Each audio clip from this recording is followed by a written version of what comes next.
3, 2, 1. Go 3.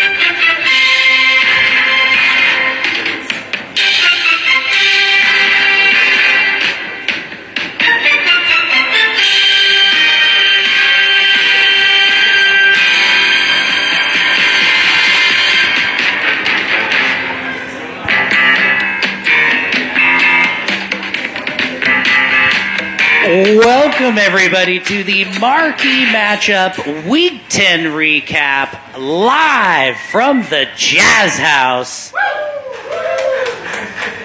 We have an amazing panel here this evening, sitting directly to my left, representing one of my favorite KVKL franchises, definitely not because of Seth, LD Lindsay Dieter. Definitely one of the oldest with our aggregate ages, that's for sure. Up there with the lion? Yeah. Right on the tail.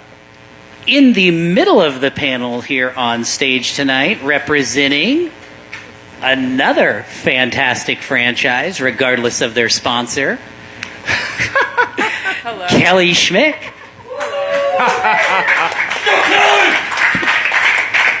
Bear with me, y'all. And the last of our panelists this evening, representing our bar, the co-captain, Amber Sidwell.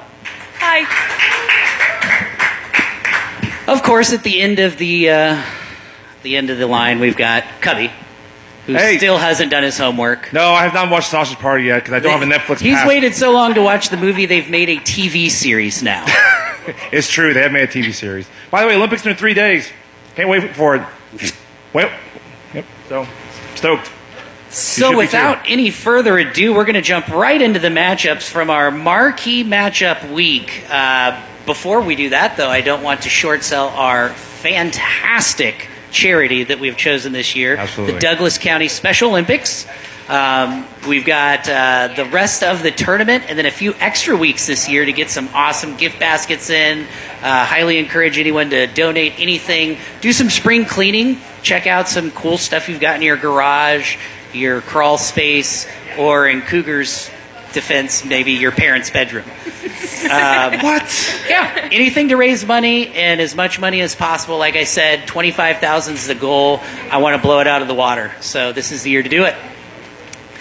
YSC 1 at 5 p.m., the Harpies 19, the Midnight Tokers 4. Extensive notes on this game. The Harpies, Cat, nice kick to Rover in the top of the second. Andre, bomb in the top of 2 for an RKI. Max caught in a little pickle in the top of the third. Ellen, nice kick to Rover in the top of the fourth for an RKI. Another bomb by Andre in the fourth for a 2 RKI triple. Grant, not a fan of Thomas's pants. Claire's tattoos are badass. Classic Grant. Whole dugout says stay, runs anyway. Fortunately safe at home for a 2-run home run in the top of the 6th. Bailey burned left field for an RKI double in the top of the 8th. Top of 8, Grant another home run with probably ill-advised base running. Tokers, Lasker tripled to start the bottom of 2. Glenn drives Lesker home with a gorgeous gapper to second. Jaden bombed to deep left. Home run bottom of the 2nd. Jackson is very good at third base. Kinzer, nice kick behind Rover in the bottom of the 5th. Nice overhead catch in left field in the top of the 6th. Aggressive base running by Lasker in the bottom of the 7th to get Tokes back on the board again. The score doesn't reflect it, but watch out for the Tokers in the tournament. They're going to make some noise for sure. I hope they do because I got a little bit of news, a little breaking news, and I feel bad having to bring this out. And he didn't want to make it the focus of the podcast. You know, Jackson Wagner, third baseman, he's out for the season, pulled hamstring. I thought you were going to say he's coming back to our team, man. No, I love it. No. So, good luck to the Tokers without Jackson, but good luck. So, yeah.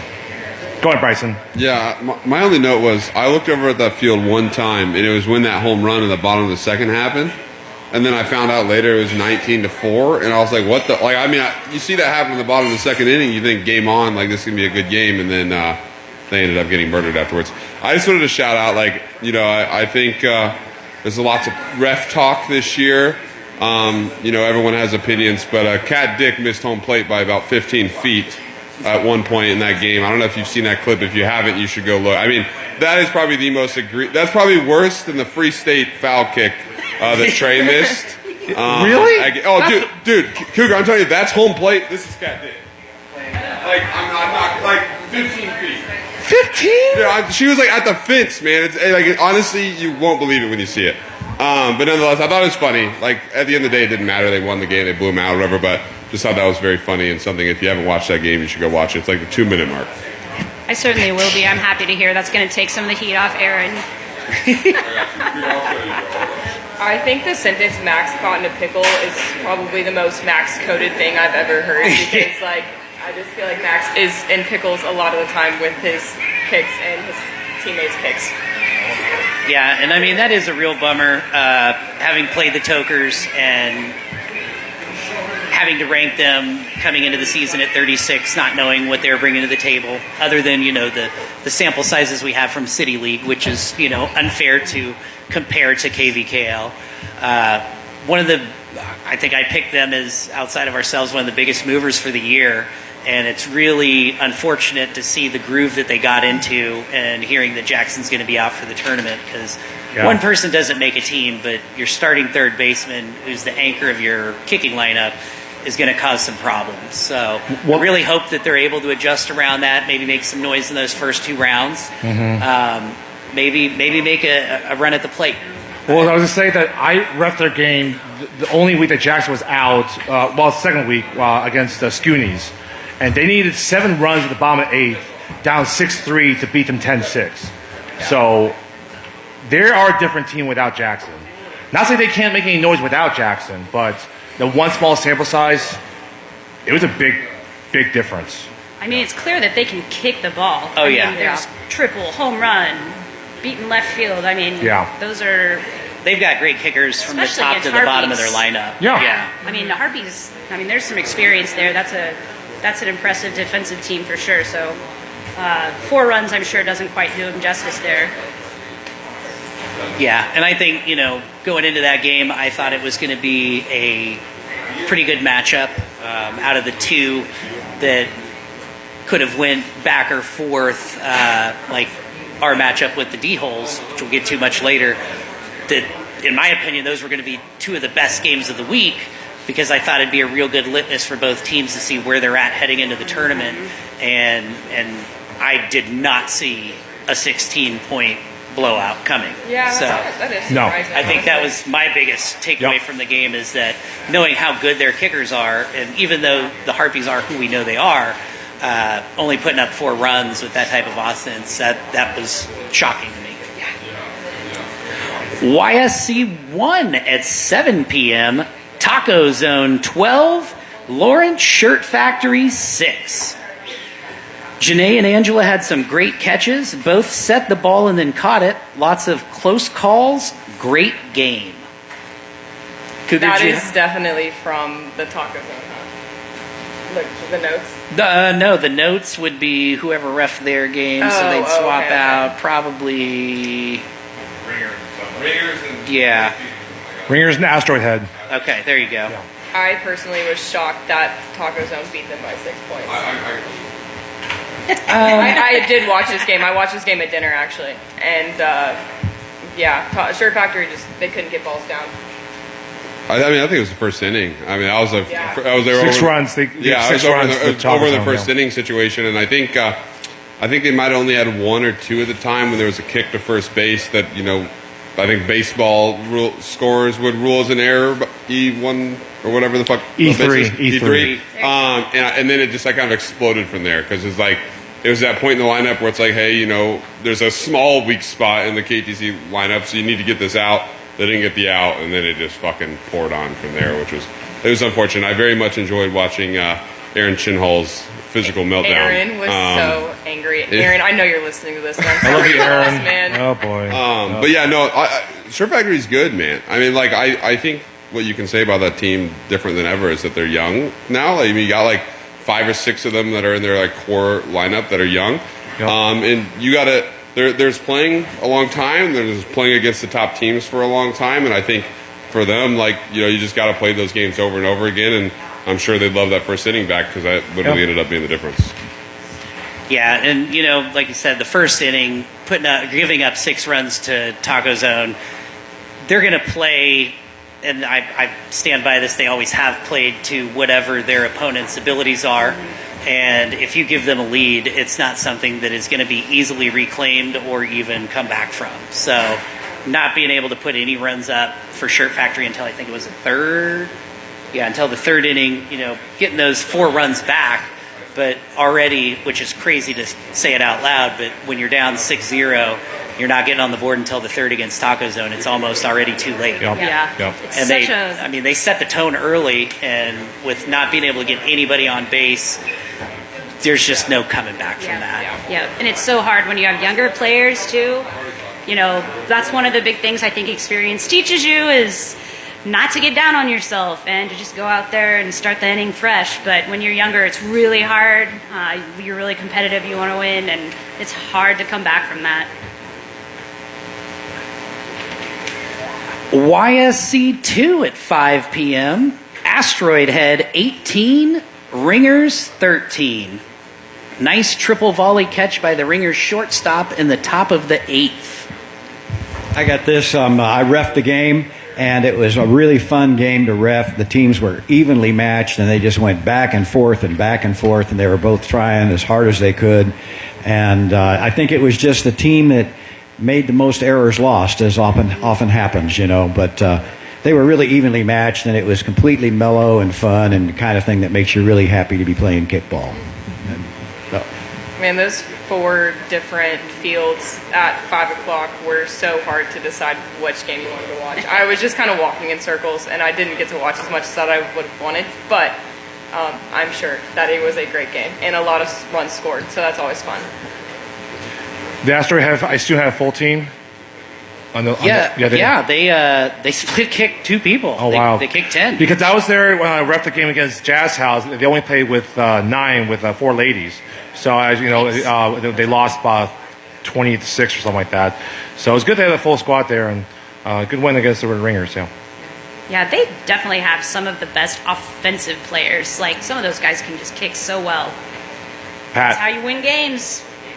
Yeah. I mean, if you can get on and make the other team make them get the outs, then you're going to turn, especially in these high-scoring affairs, that's going to turn a game right on its head. And with that, major props to Brooks as well. I'm sure he's listening, but just to go out and to continue this season, and even in a loss, to be looking forward to the playoffs and knowing what's coming next, like, just a credit to the team, to the captaincy, and to their future in the KVKL as well. YSC 2 at 7 p.m. Jazz House 11, Bald Beavers 4. Jazz House, nice bunt by Jazz catcher, bottom of the 2nd. Garnett double, 1 run scored in the top of the 4th. Hunter fingertip catch in the bottom of the 5th. Bald Beavers, great defense, top of 6. Nick high infield fly double, 1 run scored in the bottom of the 6th. Rick, you got something for us, right? Yeah. Once again, it was a fun game. Andrea is a real joy to be around. The captain of Bald Beavers, is that Andrea? Is that right? Correct. Yeah. Yes. Yeah, she's a joy to be around. And it was fun. And the Jazz House is finally getting hot at the right time, if you can say. A team that still makes 12 errors a game is hot. And but yeah, it was a great win for us, and we're looking forward to playing in the tournament. Yeah, and not to discredit the Beavers at all, but looking at the scorecard, some excellent defense by the Jazz House. I mean, I've reffed 2 of your games this year, very early in the season, and you could definitely tell, we all know Rick is very good at recruiting, and he's always going to have athletes. But man, all the males, all the females, everyone on that team has, not even a 360, like a complete 180 from the beginning of the season, with that early Thursday night game of the week loss to where you guys are now. Yeah. I'm really excited to see what you guys are going to put together in the playoffs. You guys have loved to give me a hard time about the youth of my team every year. You know, you'd be like, "Oh, do they have their baby teeth still?" You know, and stuff like that. Can they rent a car? I always say, can they rent a car? And my team, can they rent a car? Yeah, and my team's age this year, there's nobody over 25. Most of them are 21, 22, 23, like that. Yeah. But like you said, there's some terrific athletes on the team. Really, really good. Yeah. Yeah, So, some real grid athletes, and I don't know if it's joking or jealousy. I think probably the latter, especially when you look at some of the conglomerate ages of our franchises. YSC 3 at 5 p.m. Johnny's 16, the Rick Rollers 0. Johnny's smart, sneaky base running by Austin Myers. Johnny's good, carry great. The video confirms. Megan 2 RKI triple in the 8th. Rick Rollers, lots of speed and talent. They'll figure out the situational stuff. Great catch and center by Malloy. George is fun and has a great spirit, always on base and great at all positions. Are they talking about kickball there, or? Yeah. Yeah? I think there's more than I've played with George. Unfortunately, not in the manner we're discussing, but I would guarantee it's probably both manners. I can tell you that I did not call the shutout. So I mean, I thought they were in trouble. I don't think anyone would have expected that. No, I didn't. No. I don't necessarily know that 60-0 is what I was thinking. I don't even think that spreads more along the lines. Yeah. You know, the Yes, infamous, Bryson. the infamous saying, play stupid games, win stupid prizes. I think that's what happened here.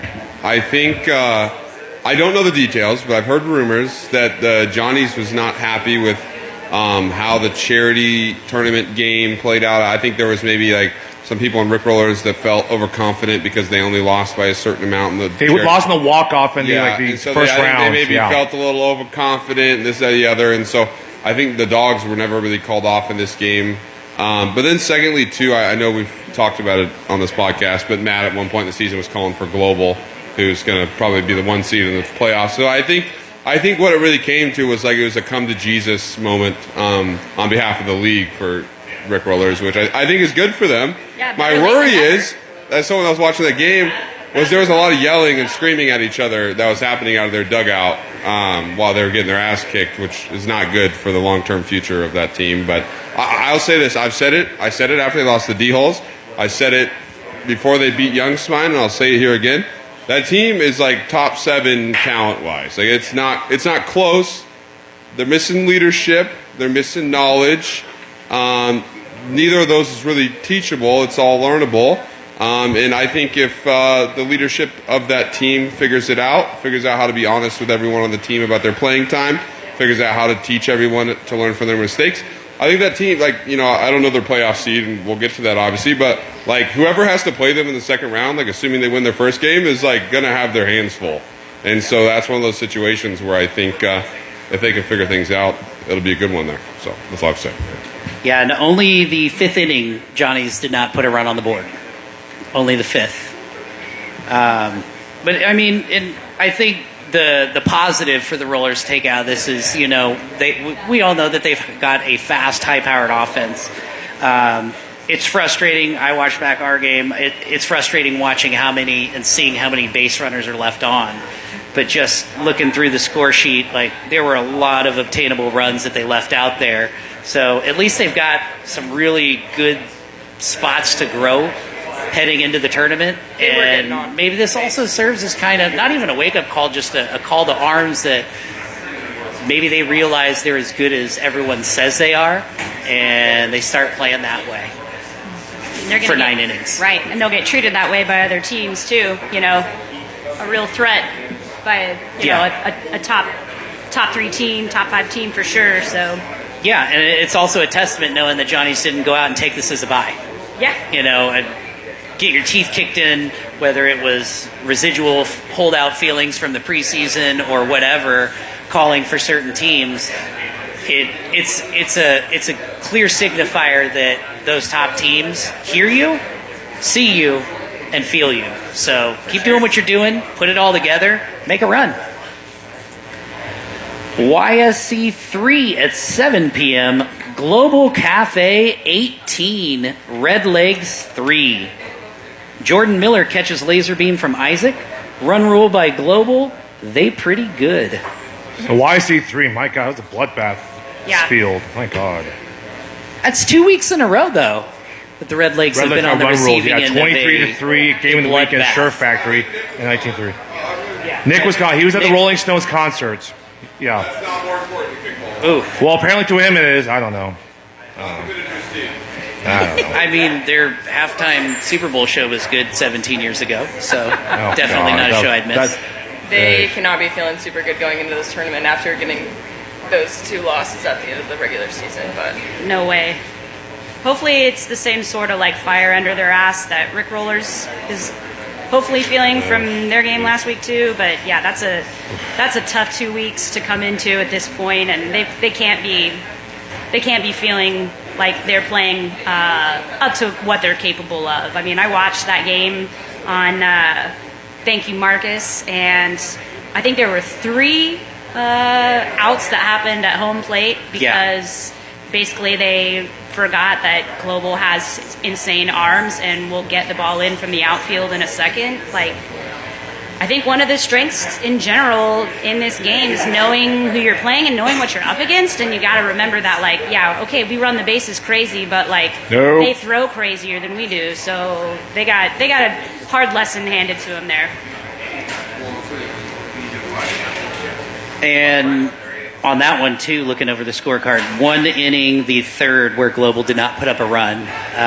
Looks like 3 innings for the Red Legs with 1, 2, 3 innings. So just not able to get those base runners on or making good decisions when they did have them is really going to shoot yourself in the foot, especially against a team like Global, who I agree with the sentiments that probably going to be the number 1 seed heading into the tournament. Yeah. So great end of the season for them as well. Yeah, they looked, I mean, truly automatic. I mean, it was a well-oiled machine in that game. So YSC 4 at 5 p.m. Young Spine 9, Honey Badgers 10. Young Spine, Owen had a great double play in the 5th. Tyler tied the game with a great kick in the 7th. Honey Badgers, Dustin with a great line drive over center fielder in the 1st. They controlled the first half of the game, and then Spine took over. In the 9th inning, the Honey Badgers pulled it off with a walk-off.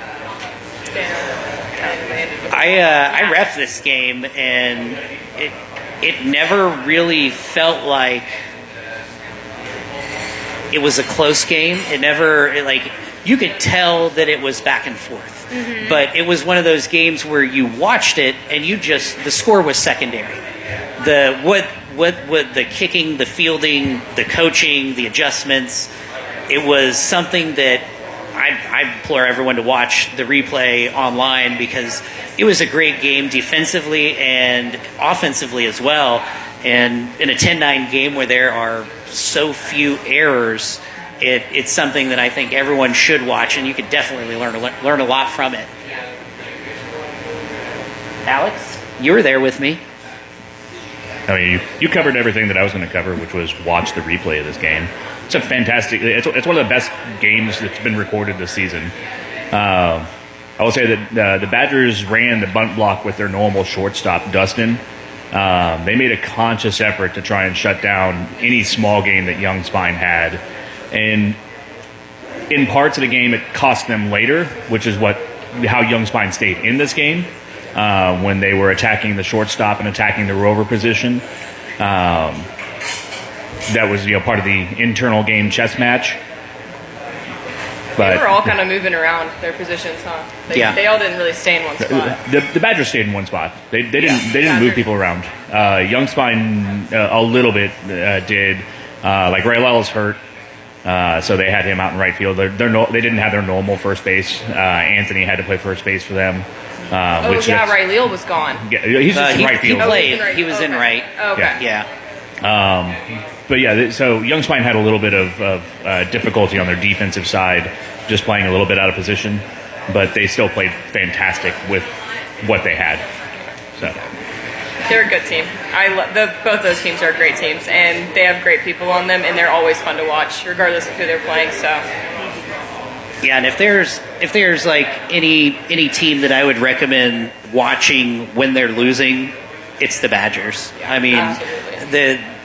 making a name for themselves in years past on just clawing back or clawing out to an They're early lead aggressive. and never looking back, but knowing the turnaround in that seventh inning and seeing how it would affect 90% of the teams in the league, and instead seeing Kenny lock it down, bring everyone together, tell them exactly what they needed to do, and then they went out and executed it almost to perfection. A 3-run turnaround in the late innings seemed like nothing for them, and it seems like nearly impossible for a majority of the league. It really seemed like every I mean, there were several score changes, or lead changes, I mean, in this game, Yeah. right? Yeah. It definitely seemed like every time that Badgers got down, their next at-bat, they took that lead back. And I know they held on to it for a couple of innings. Is that right? Yeah, 5 lead changes, 6 total through the game, and the Badgers led, I mean, until the 7th inning. Yeah. So they just always came out and responded. Yeah. And I mean, like every inning, that's huge. Yeah. It's really hard to manufacture runs every inning after inning, especially against a team like Young Spine. Yeah. And you know the funny thing is with the Honey Badgers, they've had a really tough season. They have a really, really tough schedule. The Honey Badgers is like these really tough, big losses against like big teams. There's like it's been kind of tough for them. I know they had to win against JD Shift. That's right, but like Yeah. So if anybody needed this win, I know Young Spine, you know, kind of been like dry these past few weeks. Anybody needed a win like this, it was the Honey Badgers. Alex.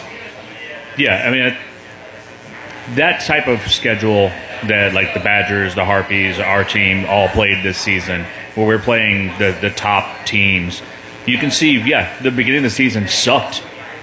But at the end of the season, it's that, iron sharpens iron situation. Yep. We're all forged in watching and playing against the top athletes and the top players in this league. So the fact that Badgers was able to come out and drop 3 in the final inning, I'm not surprised. Yeah. They hit the right spot of their lineup with being able to put those runs up. Yeah. And they're fast as heck. Yeah. Yeah, they just take bases. They take their team name to light. They're one of those teams I hope, and like D-Holes too, but one of the teams that I hope the board really takes into consideration that strength of schedule. Yeah. Obviously record is one thing, but when you're playing, top caliber teams and, winning and by, or Johnny's losing Post House by a small margin. Yeah, Johnny's Post House Shirt Factory to start the season for us. Yeah. That's tough, man. YSC 4 at 7 p.m. D-Holes 6, Cyport CBK 4. D-Holes, Hallman scratch in the 3rd with a pulled quad. Aerial clutch kick in the top of the 8th. Failure to tag, not a force. Let's talk about it. We talked about it online. I'm going to skip over that note. We'll revisit that online. That's a reffing thing. I don't want to waste some time on reffing tonight. Cyport, scratch Kevin in the bottom of the 6th. Michael double plays back-to-back for D-Holes. D. Great kick, better AJ catch in the top of the 9th. Pitch runner for Sean in the bottom of the 9th. Hallman, you want to lead us off? Yeah. So, elephant in the room. Yeah, my quad's kind of fucked. It's, I'm done for playoffs. I'm out. Unless there's rainouts and we get to a championship, there's no way that I'm healing in time for that. But for the team did very well in my absence. It's difficult when anybody goes down on your team. It's an emotional drain. You have to put people in different places. We had to adjust our defense. We had Ariel running catch. It's not that he hasn't done it before. It's just he hasn't done it at this level. With the on the fly and the teams that we play against historically for many years, he hasn't had to do it. But so he did great at catcher. He had a pop up. He had a put out at home. Several put outs at first. Bickle was 4 for 4 with 2 runs scored again. Aries' only kick that she got on base was a double, which was great for us. Amber, I can't say enough great things about her in general, but she was a fucking rock star. That Casman. Aries, the first baseman. Aries, the first baseman. And D-holes? yeah, for D-holes, yeah. Yeah. She's so good. Yeah, Aries a fucking fantastic first baseman. And Cedric just whipping her the ball like every single time. We just keep coming straight to her She's all really the letting time. the girls play on that first base. Like, she's a freaking rock star. There's only slightly better cheat codes of having a lady first baseman that can catch and has range and has size, can catch everything that comes at her. It's a great thing for a defense. Amber, she basically had the go-ahead run that allowed us to win the game with Sam giving us the extra padding. I want to give credit to Corey for doing a great job at pitcher all season. He's a brand new player to our league. He's got circuit knowledge, but it's not KVKL knowledge. That dude's been great all season since we put him at pitcher, and just you can see it clicking for him throughout more and more games and more reps. And I'm really proud of how he's come along. And then AJ happened to drop into shortstop, where he's always our left fielder. He made some fucking remarkable catches against you guys' kicking, just skying up and catching him, just like Bryson did. Where the hell Bryson went? Bryson moved to shortstop in the game and made some remarkable catches too. The whole game was fun. It was intense. It was tight. It's a game that I'd love to play when everybody. I told Bryson on the side, I'd love to play it when everybody's not injured.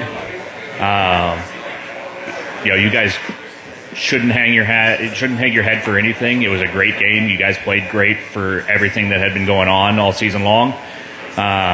Your injuries piling up a little bit and just circumstances lining up against you at the beginning of the game and at the end of the game for you with your calf, leg, whatever the fuck happened. So it was fun. I had a lot of fun. Yeah, I thought it was a fun matchup. The injuries did pile up. Marcus, Kevin, myself.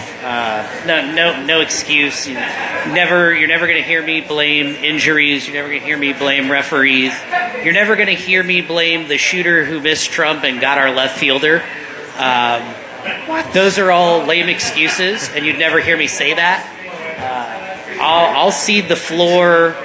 I mean, there was a lot of positives to take out. Your left fielder got hurt? What happened to your left fielder? He got sniped, For real? and it led to 2 runs. Yeah. Over his head? Yeah. Happens. Yeah. Dover, take it away. I'm not going to drone on about our game. I don't. Well, I'm not here to talk Feel about the the hurt in your game. voice. Alex said everything we needed to hear. I'm here to talk about the heart and soul of our team. And that, for years, has been Alex and Megan Hammond as a duo. I know as a fact every person on this team is sick thinking about the fact that Alex has a case of the bad leg and he's not going to be able to play in the tournament probably.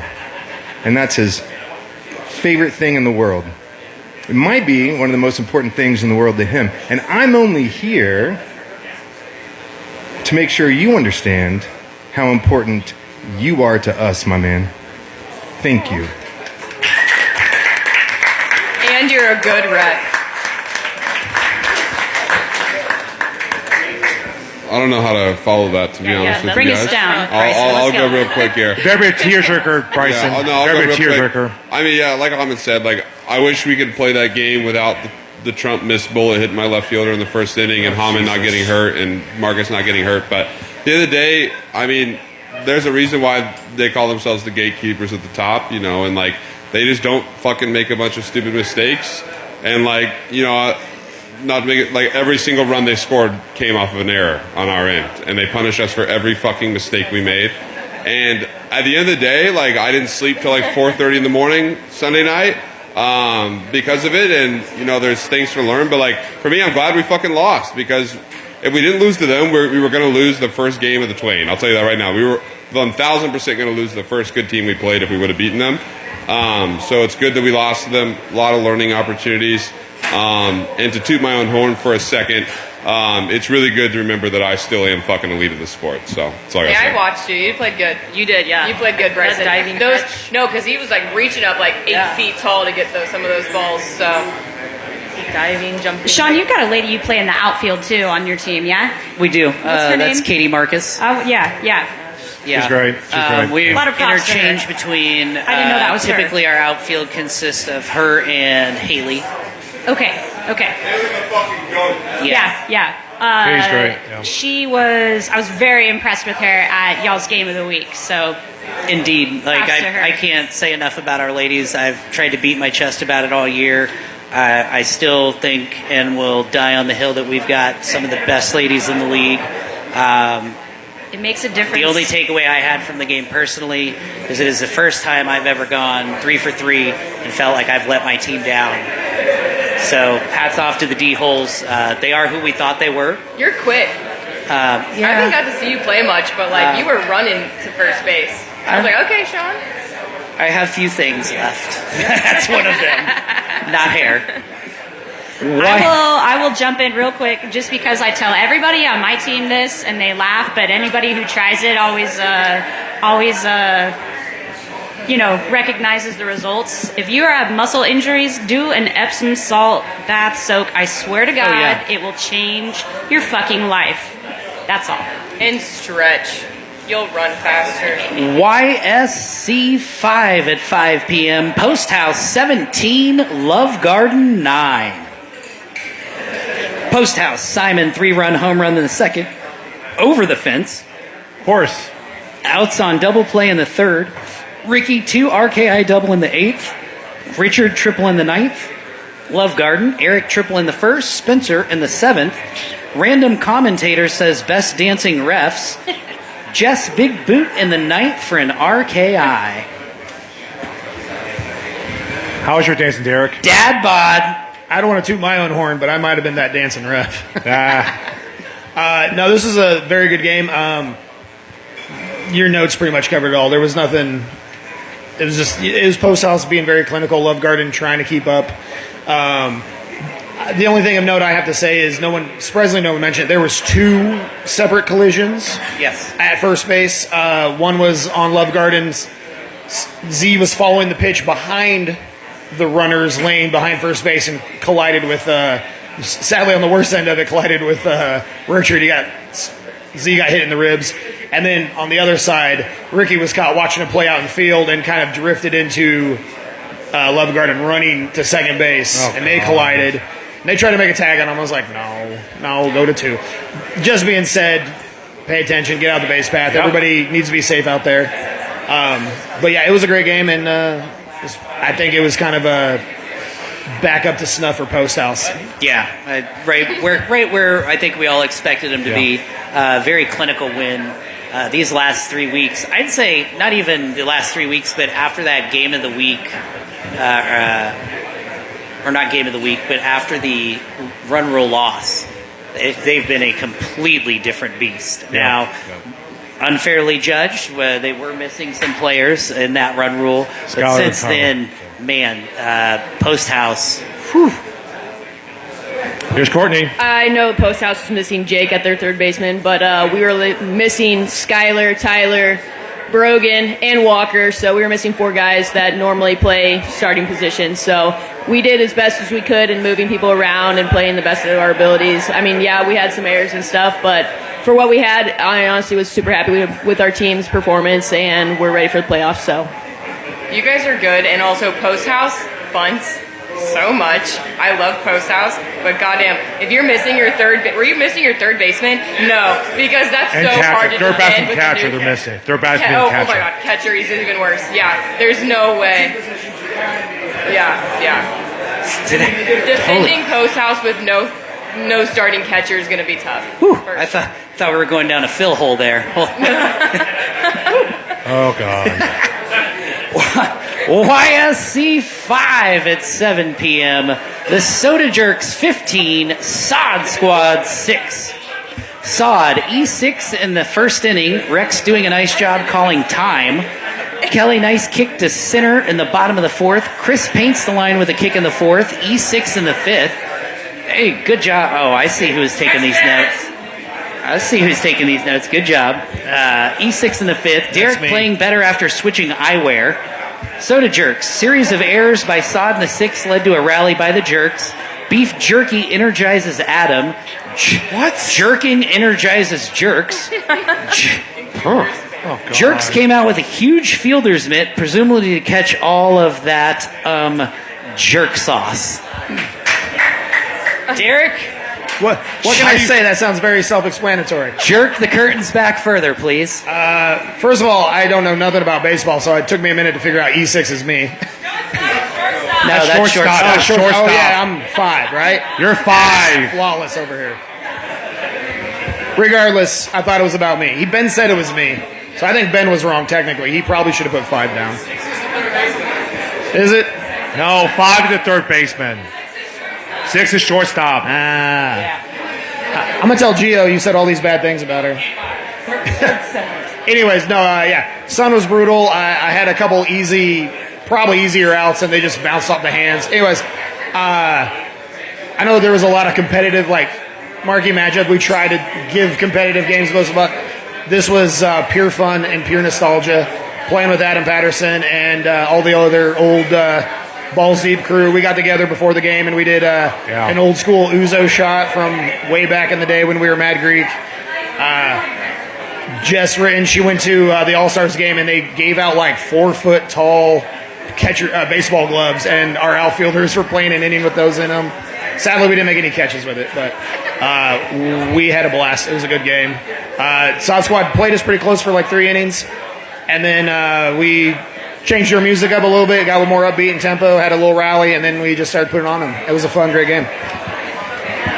I'd just like to put out there that I think it is completely unfair that Bryson gets tagged for wearing gloves that were completely legal, and we're going to gloss over that you used a completely illegal glove in the outfield. That's true. Not gonna lie, when we were talking about it, I think I told Seth or Rex, I was like, to be fair, Bryson wears glove, and we don't have any rules about any hardware at all, so I think this stands.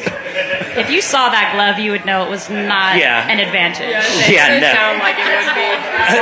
A 16-pound glove. Some may know my boy Ben is on the Sod Squad. Love that guy to death. I just want to say, I've given the board a shtick once or twice, but I just want to apologize because what Sod Squad has done the past 3 weeks had to make you guys seeding this tournament an absolute fucking nightmare. Because they beat the living shit out of Free State and then proceeded to lose to a team that Free State beat pretty handily and then get mollywopped by the Soda Jerks. And it's like, I say this, I respect the Sod Squad. I love Adam Patterson. But that team is running a fine line of playing for fun and playing for good. And when they play for good, they beat Free State. And then they play for fun and they randomly lose games they shouldn't. They are a board nightmare. I think they should be the team that everybody hates. That's all I have to say. No notes. I think Sod Squad might be the new A-head. You just don't know what team's going to show up week to week and what to expect. Yeah, I know that. They're going to have awesome jerseys, though. That makes total sense. Here's Ben. I just want to add real quick, and maybe it's because I haven't seen Jerks playing until this game, but, we all know Josh is great, but he was fucking on point this game, hitting all the gas. Yeah, most of the runs that Jerk scored in the later innings were because of errors in the outfield, but Josh was just hitting all the spots. This is literally... What's that? No, he did not. He didn't kick great, though. Yeah. This is literally the first time I saw a one-legged man win an ass-kicking contest.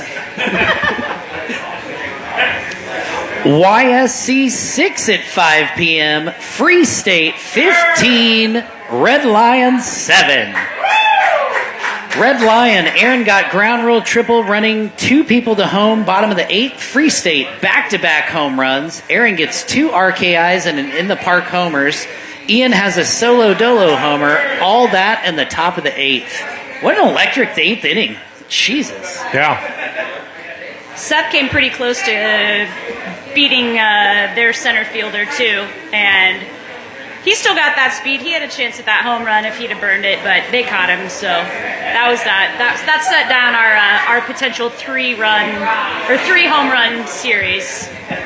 Seth texted me Monday morning and said Red Lion was the easiest win of the season. No, he didn't. No, he didn't. No.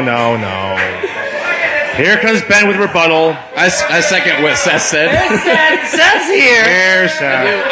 I just want to throw a quick, since I don't have anything to say about my team, I want to throw a quick shout out to Junior because he was like committed to being a good scorekeeper here. He was asking everybody. He really was. Up to was, that. He was double checking to make sure everybody had fielded. He was. Yeah, all the refs did a great job, which I think probably helped. That and the fact that we got hosed helped keep this thing civil. Here's Seth. Seth commenting on the easiest win of the year. I wasn't going to speak on this, but I text Bryson more than I text my wife, but I did not text him that. I didn't say shit about Red Lion.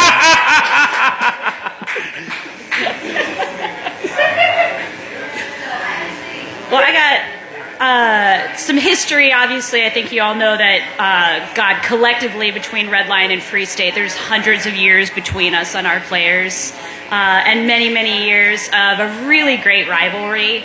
It felt really good to come out and get a jump on them and hold on to it throughout the entire game. But let the record show that they still have us overall in terms of wins. I hope that we can all keep playing until we're old and decrepit, until the Growlers can come around and take that series back. There you go. I think 4 years, you guys will age them out. 4 years, yeah. Yeah. I think you got it back. YSC 6 at 7 p.m. The KBC Tropics 14. The Goose 15. Walk-off win.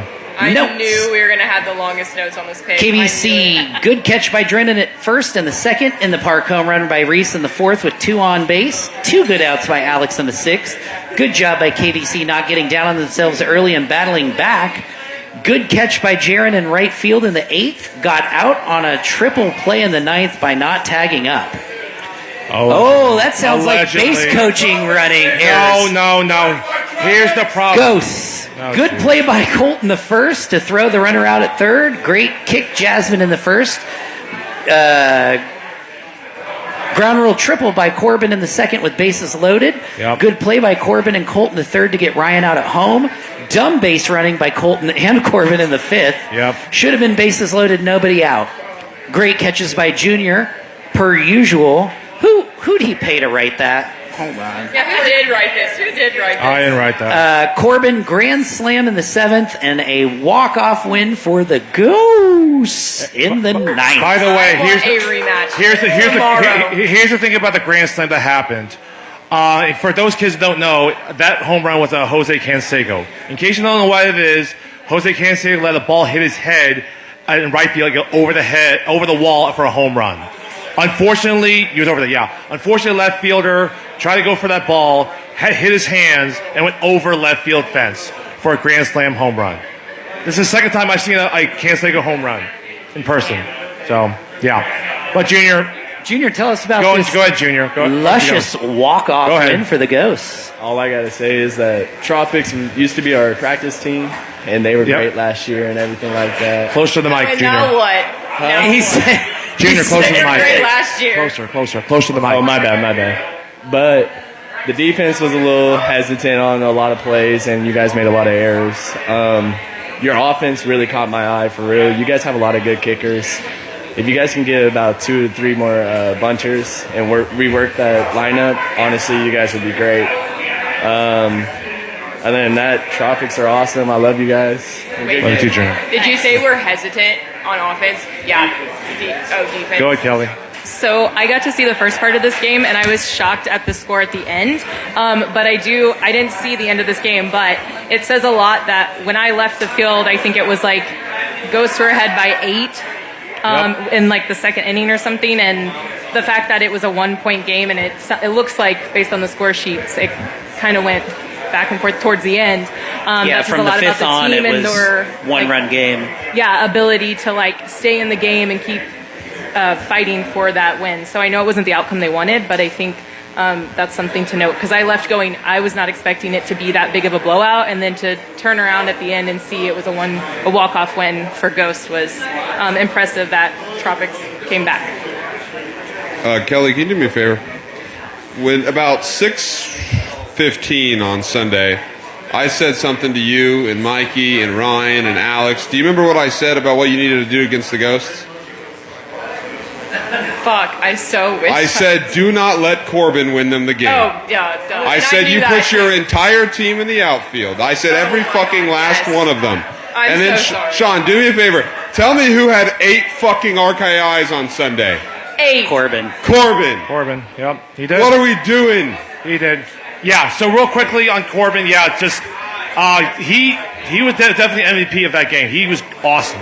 Except for that dumb running mistake with Colt in the 5th inning, he was honestly awesome. And real quick, before we go to Kelly real quick, the reason why there was that triple play in the 8th inning, because the kicker should have bunted. He panicked because someone came his bunt block in a first base side. He panicked and kicked. He kicked a foul out to the first base side, and then the runner from first base, I don't know why, took off the second, and then the second took off the third, does the triple play.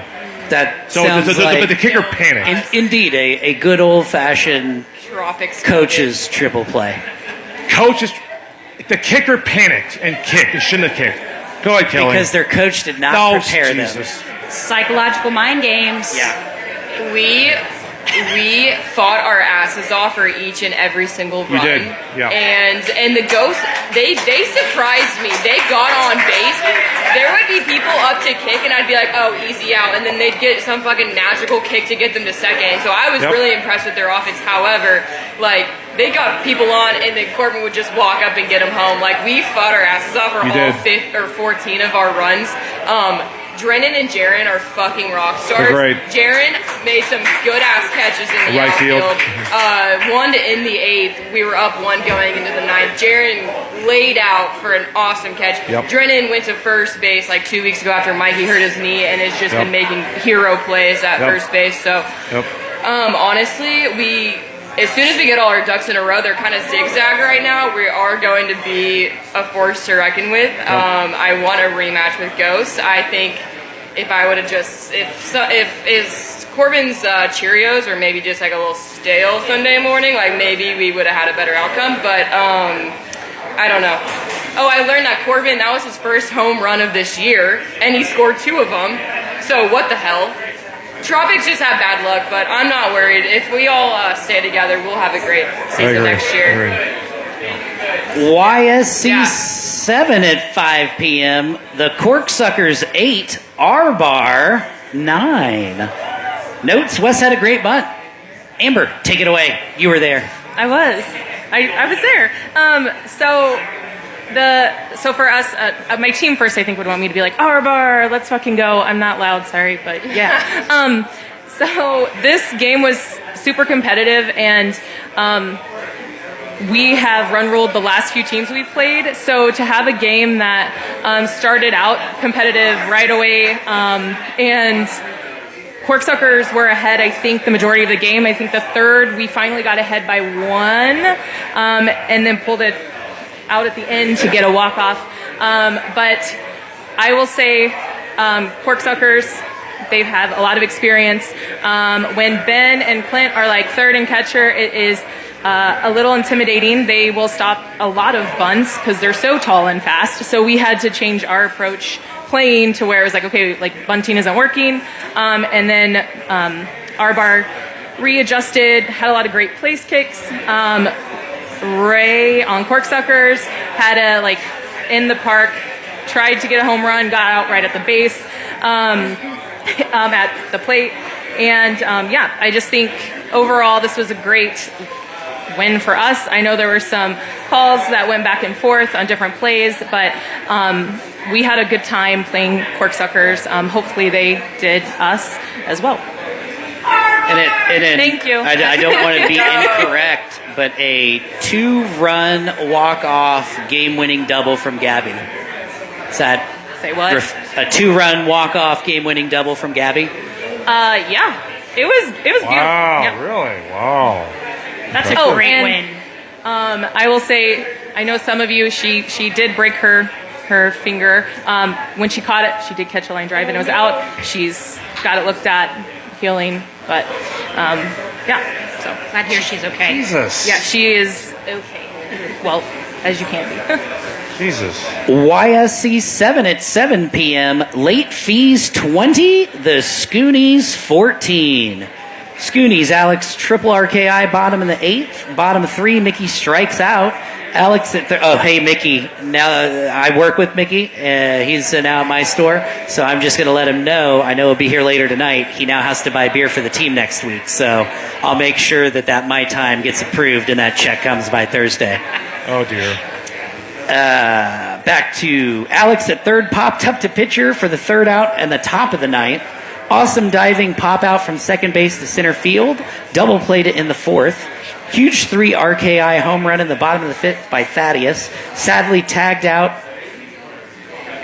Well, on a big throw from right field. That's not a home run then. That's a 3 RKI triple. Scorekeeper. Flipped. Late fees. Center fielder sliding catch in the first. Like Ronaldo. Ooh. Not touching that one. Huge error-filled home run scoring in the fourth and the fifth by Kale. 20 points late fees. Let's go. Yeah, indeed. I mean, the late fees have been, they had a rough go with their schedule.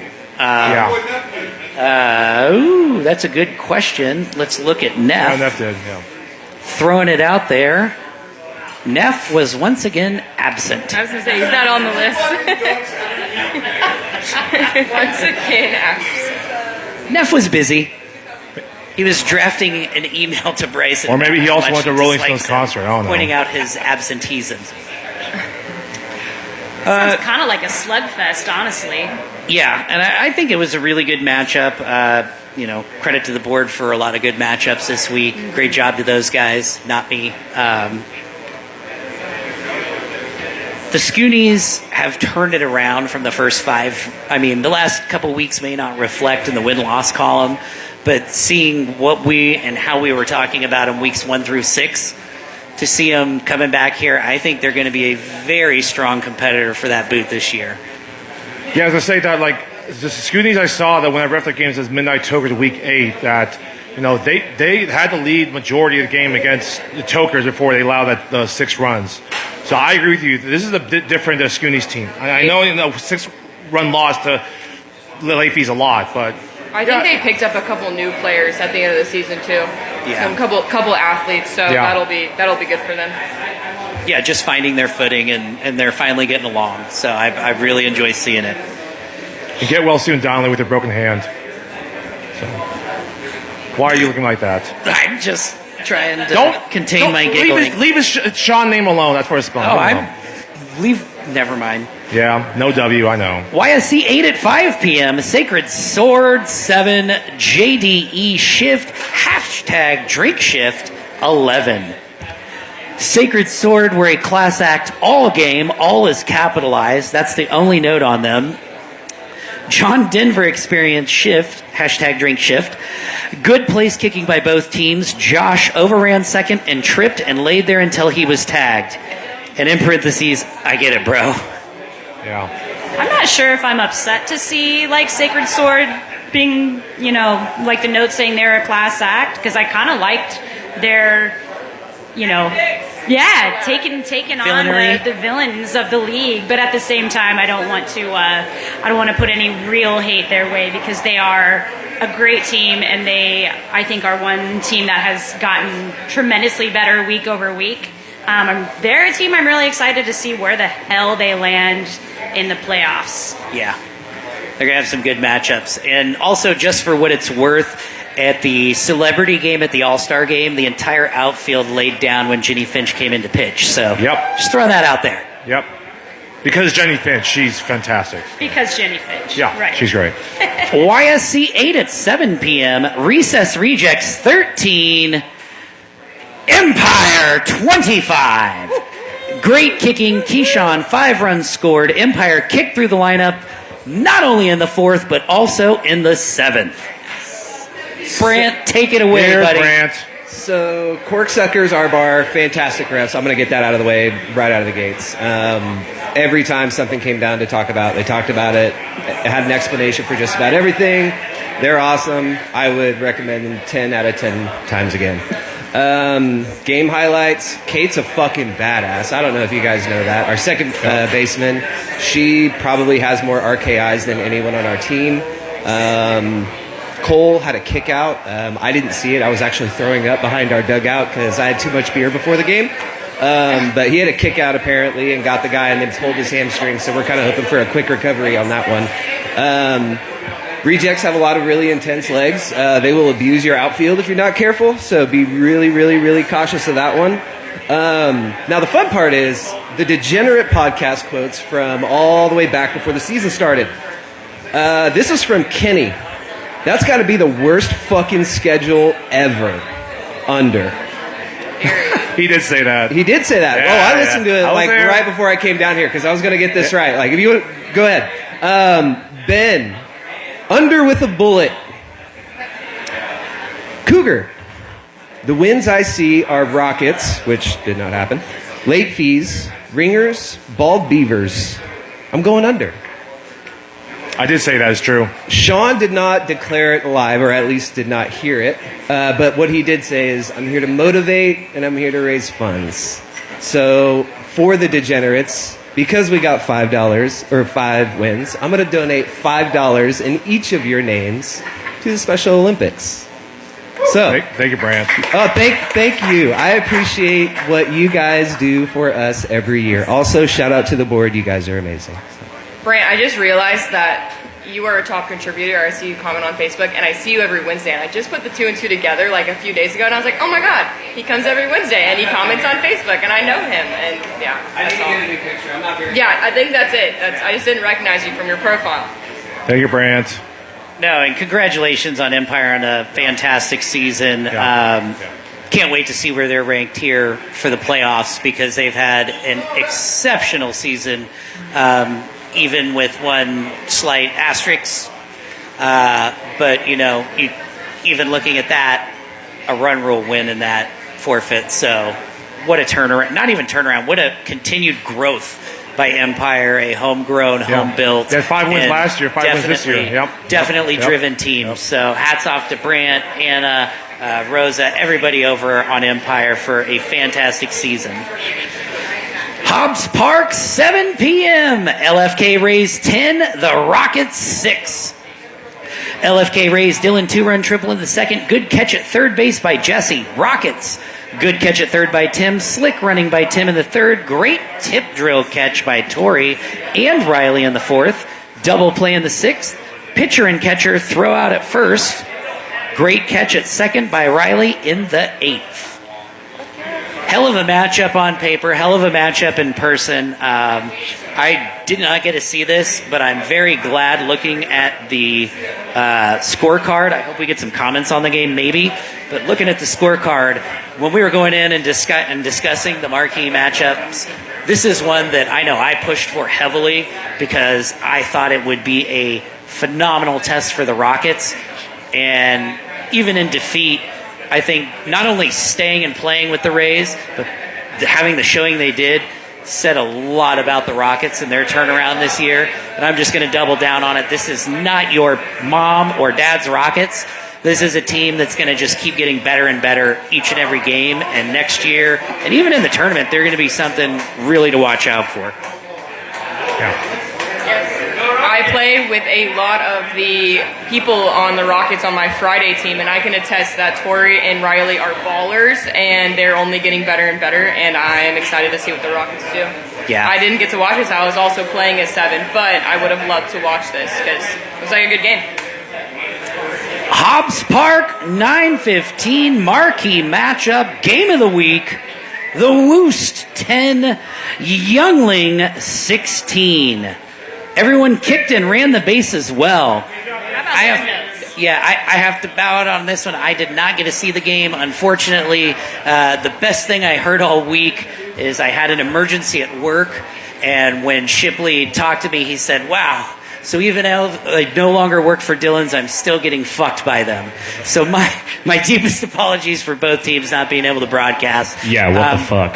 But definitely, I know we've got it recorded. I'm pretty sure Marcus got it recorded. He did, yeah. So that's up. That'll be coming up. I wish I could have been there to call and watch this game because both teams are a lot of fun. Jeff, take it away with your thoughts. Yeah, I would say, I'm biased, obviously, but Woost probably embodies the most fun wins out of any team, and Yingling is right up there. We love screamers. We love everybody in that area that we're playing with. Like, it's been such a fun season. They absolutely picked us apart in the first inning. They were just like that little triangle between our pitcher, our shortstop, and our third baseman. Their kickers were just nailing us. I think they scored 8 in the first inning. But I'm really proud of my team and how we rallied back. And the final score was 16-10, which means after one, we actually won the game 9-8. Obviously, that's not how games work, unfortunately. But after having that back-breaking inning, it was pretty cool for us to lock down on defense. And we've been kicking really well this year. Woost has had 7 out of our 10 games where we've kicked. We've had double-digit scoring, and that's huge after. I mean, the last few years for us really have been kind of weird. We've been floating in a weird gray area of like, are we in the boot? Are we gonna, get knocked out in the second round of the plate? And I'm feeling really good about our chances this year. A little birdie told me that we might be actually seeing Yinglings potentially in a rematch on the plate side of the brackets, and we'd love to see that and get a redemption at them. So, yeah. And by the way, it's good to have 5 wins of this season, better than last year, though, Jeff. Yeah. And here's the former consort, Mr. Shipley. Let's see if anything to say about the game of the week win for Yingling. Hi, David. Hello. I got nothing to say. Hello. Oh, come on, David. That's it? I'm just kidding. Okay. Yeah, thanks to Woost. Great game. Appreciate it. Thanks to the board giving us another shot after we got washed out in week 1. And I hope we entertained everybody. It was the last game of the week of the season, so I hope we put on a good show for everybody. You did. Yeah. I gotta say, David, it's like good on you guys. I know it's not as good as win only 4 wins, but at least that tougher schedule showed that you guys are a hardened team. From the previous season. So I know it's only 4 wins, but half our starters. That also, but yeah, a tougher schedule than the previous season. So no big deal. It's good. Yeah. I do Move on. We'll go on. Yeah. I do think this game would be a lot different on a regular-sized field because a lot of the kicks are in the outfield and it just runs. So I do feel like putting you guys on, it'll be a fun game. I got a lot of new outfielders, so they're still learning. But yeah, it's a fun game. Yeah. Thanks to everybody. Yeah. Well, as a fellow beer brand sponsored team, I have a lot of respect for you walking up here with a Yingling in your hand. So, represent. Shameless shameless plug. There you go. Thank you. So, ladies, any final thoughts you have on this podcast? Your debut here, Lindsay, Kelly, Amber. Anything you want to say? I just want to thank the board for all of their hard work this season. I know it's a thankless job, so let's all remember to actually say thank you and appreciate them for all the work they put in for free. Amen. And on top of that, I just want to say too, I'm really excited to see what the middle 15, the middle 12 teams are going to look like in the playoffs here. And obviously having a board of ladies up here, or a panel, of ladies up here, I think it's really important to note too, in my opinion, I think that one of the biggest game changers for the teams that are at that level, whether you're at the top or the bottom or, creeping into it from below, having a team of core, strong, well-performing ladies is always going to elevate your team in a way that I think we all understand, but maybe we don't talk about quite enough. So, ladies, go out there and kick some ass this week. Yes. Amen. Kelly? Well, that was very inspiring, but I just want to say that the Tropics kickers are really good. Thank you. Fucking Junior. First, I had it in my head. Junior for complimenting. I don't know where he went, but no, the Tropics kickers are really good. I did want to say that. Ghost, your kickers are just as good. That reflects our runs. Anyways, good game. I love you all. Thank you for practicing. We had to ditch them on practice on Monday because we were all too sad about our loss, but we'll get back with y'all soon. Sorry, Junior. Okay. And Amber.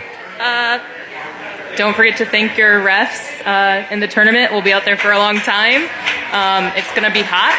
And that's all I got. That's all you got? Our bar. I like that. And Aaron Adams from Stillatrix. You got something for us? Yes, the Cobb Valley Kickball auction is coming up. It's going to be in September, I believe.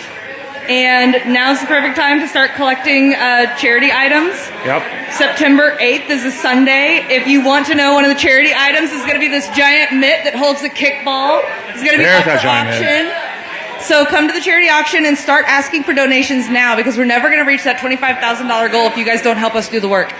How heavy is that mitt, Aaron? How heavy is it? It is. Oh, gosh, that is heavy. My word. Probably, yeah. Man, that's heavy for that. So, Shout out to Jazz House, too. Thanks for hosting us tonight. Rick, appreciate you. By the way, Jazz House is 926 and a half on Massachusetts Street. I don't know their phone number, sorry. And here's Sean. Nope, I'm just here to take us out. I want to thank everybody for joining us tonight. The best panel of the year in person, anyhow. Yep. Okay. Big thank you to Lindsay Dieter, Kelly Schmick, and Thank Amber you, Sidwell. everybody that commented below my comment on Facebook today. You guys gave me the courage to get up here. You know who you are. I love you all. Thank you. I love having you, Kelly. Absolutely. And you too, Lindsay and Amber. Thank you, ladies. Thank you. Don't forget, we will be live right back immediately before Cougar After Dark with the full release of the playoff schedule. With that being said, Cougar, get us out of here.